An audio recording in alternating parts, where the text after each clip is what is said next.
Welcome to the Whiskey Vault. I'm Daniel. I am Rex. We got a gift from magnificent bastard Adam LaValle. Adam LaValle, you magnificent bastard.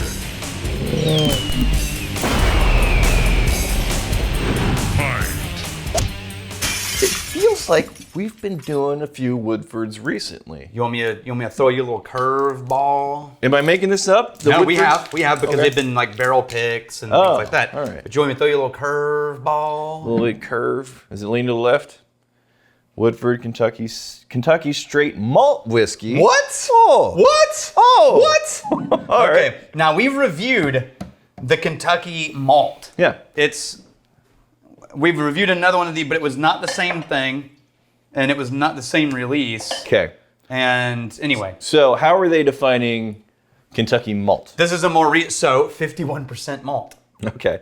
Right? Yeah. They're using the American version. New Oak, 51% malt. Sure. Now, we did but it wasn't this one specifically. Right. And they're doing batch versions. Yeah. And I really want to see what happened. Because here's the thing. Technically, based on the second, which is corn is the second grain. Yeah. This is only 2 percentage points from being a Yeah, bourbon. that's what I'm saying. Because the moment I saw the label, I was Yeah. like, oh, I'm very excited. I know my way around a Woodford I'm way too familiar with it. Yeah. But then you show me the malt. It's like, oh, wow. And then you realize, oh, it's 51% malt, the only requirement, and it's almost all corn anyways. Yeah.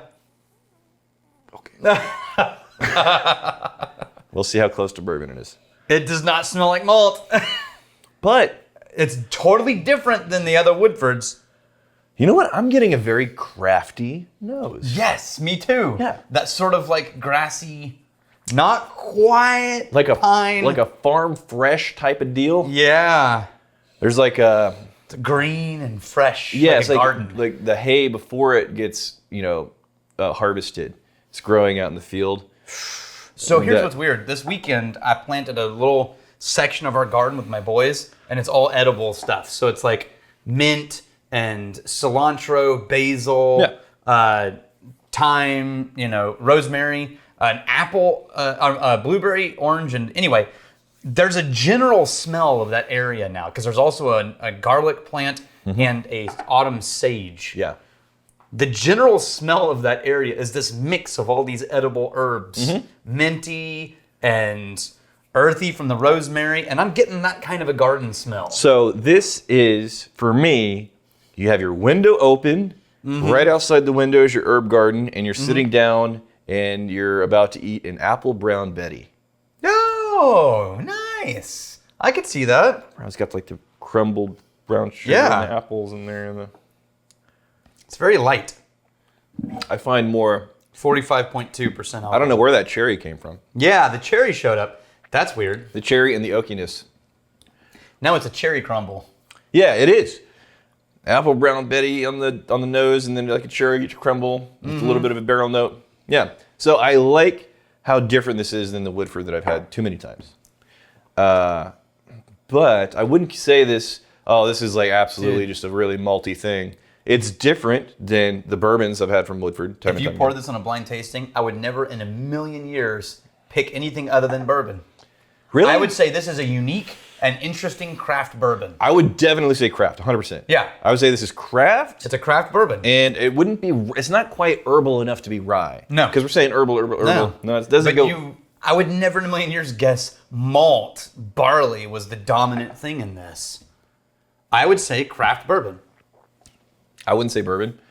I would say it would be an American whiskey. They did too many things. This tastes like a lot of these whiskeys that you hear about whenever the distillery is also on a farm, on a family farm. And we used only our own grains Grain from to our own glass, farm. yeah. And there's a character in here that I've almost always ever had in those types of bottlings. Yeah. That kind of craft, and you get like some heritage heirloom varieties of grain in here. And yeah, Interesting though. I like it. It's pretty unique Yeah, I like how. in the big brand category. Yes. Yeah. I think that's the thing I like most about it. That they just tried something. That they just tried something new. Yeah. Yeah. Me too. And you know what? I mean, if I'm nitpicking at this point, I think I would have liked to have leaned them a little bit more heavily in the malt. Yeah. They're really tiny. I wonder. Well, they did an all malt one at one point. Well, I'm talking about even just with like the labeling on the bottle, because how Yeah. many people are going to see Woodford expecting it to be, the bourbon that they've had dozens of times, grab it without looking at the tiny words and be surprised that this is not what they're used to. See, this was their all malt version. 45.2%. Used oak all malt. Okay. Oh, you know what? The dustiness, it's less sweet.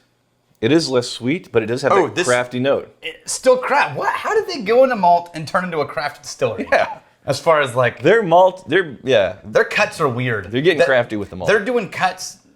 I wonder if they're doing the same cuts they do for their bourbon. Right. When they should be changing their cuts, or if they're just going too low into things, because that's a tails cut in my brain. I don't know how they're distilling it, but in my brain, that's a note that shows up. So specifically, you're talking about a note that's getting almost to like this Play-Doh type of vibe, like the smell of Play-Doh. Mm-hmm. That's in there a little bit, and you're saying that's living in the taste. They cut a little further into the tails than I would have cut. Well, and I don't know if they did that because I don't know if it's column still, and I don't know what their settings are. But if I was doing this blind, I would say someone cut low on that. Now in the AB, the Kentucky Malt 51%. Mm-hmm. This is nicer, and also in the AB you find a cinnamon on the nose.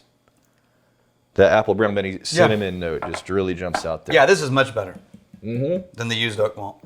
Yeah, that's super crafty, man. Yeah. Wow. Weird. That's so crafty. Okay. I'm not saying it's bad. Like, I enjoy...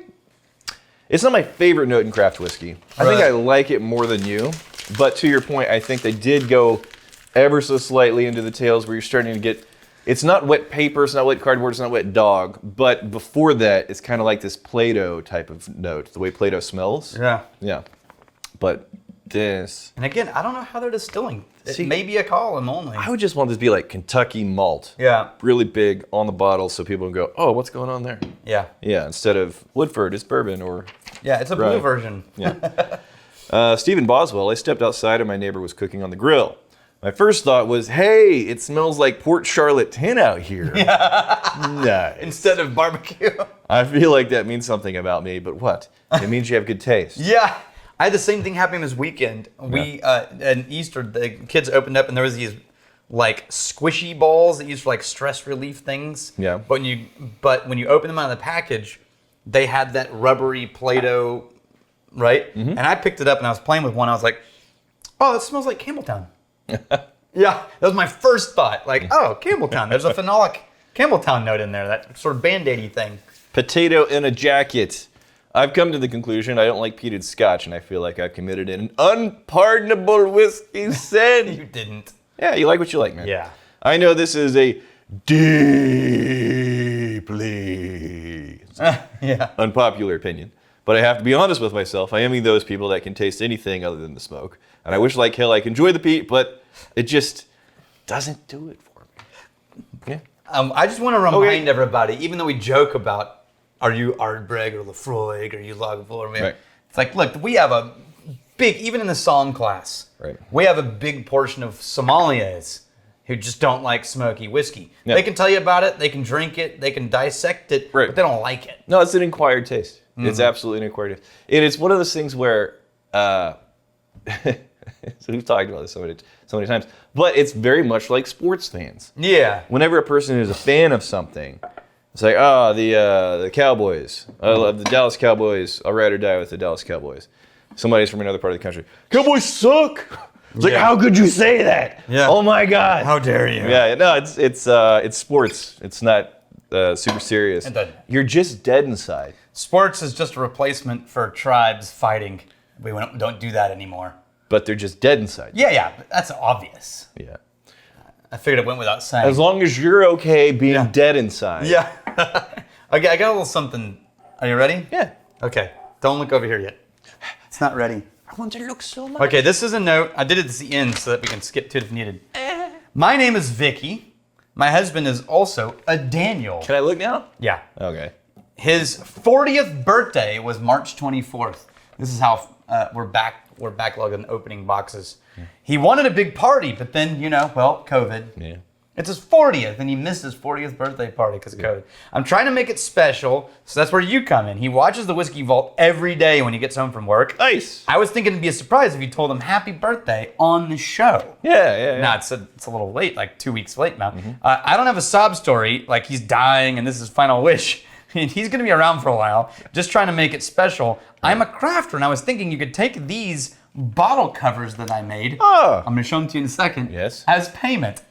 We're getting paid now. I originally made them It as... took how many episodes and I'm getting paid? Yeah. I hope you can make me look like the best wife ever. Of course. Yeah. Vicky Avila. No, I've heard some rumors Yeah. about old Vicky. I did some research. You didn't think I saw this? No, yeah. You I must have been hired Googling. I hired a PI, Okay. and it's very expensive. Yeah. But I hate to break it to you, Daniel. She's bitter.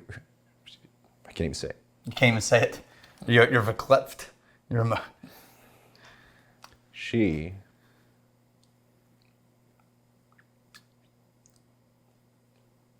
is pretty great. Scientifically? Yeah. Yeah. That's fair.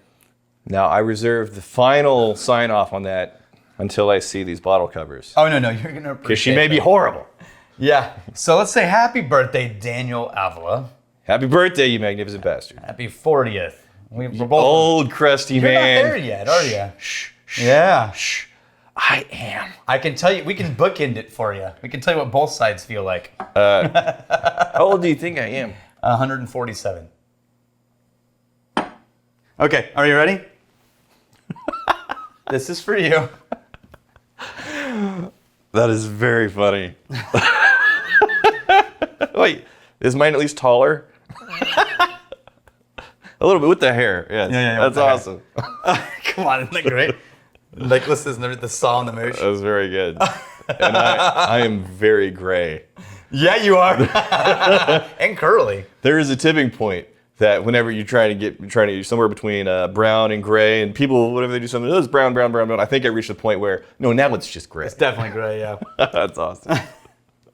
All right. I feel like a muppet.